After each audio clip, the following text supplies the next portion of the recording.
video, I'm going to be teaching you how to dissolve EDTA. Now, what is EDTA in cosmetic formulation?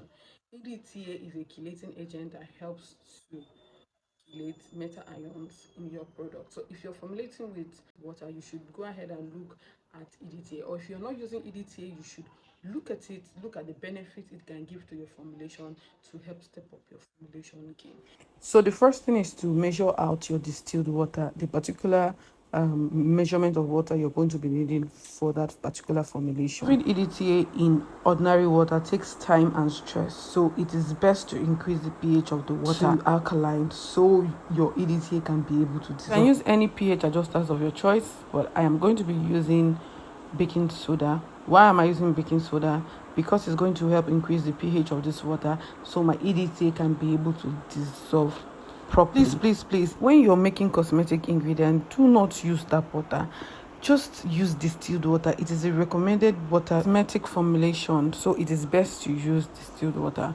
So I use baking soda to increase the pH. For a beginner in cosmetic formulation, you can also use baking soda. It is very safe and easy. So I went ahead, I measured out my water, and I'm going to be measuring out my baking soda. And I'm going to be putting my baking soda into the water solution and be doing a double boiler method.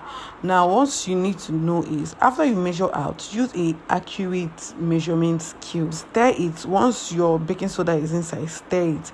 Put it in a heat source by the double boiler method. I'm going to be showing you what you're going to do. Just get a pan, put water into the pan and put your beaker. If you don't have beaker, you can use a stainless steel pan and do the same.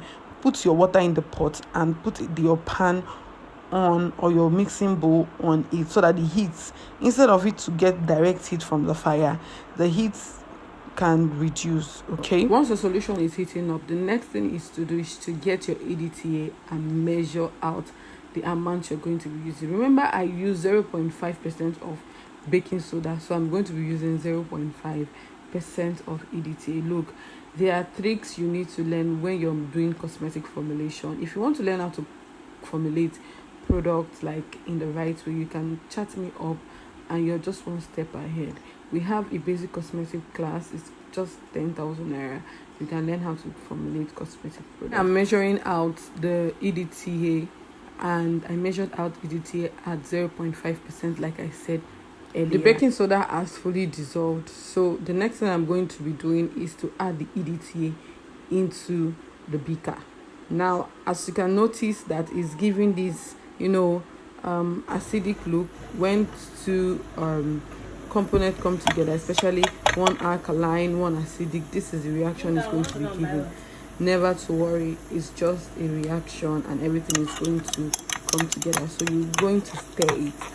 Either you stir it or you leave it like that. Then the next thing you're going to be doing is, as you can see, if you leave it like this, you're going to be having some crystals in your formulation, especially when you're making cream. So it is not good to go. So I put it back in my heat source and I've brought it back just because of this video, so it won't be long. I had to cut it. As you can see, it's crystal clear. Now you can begin your formulation. Let me zoom in. So I've zoomed in.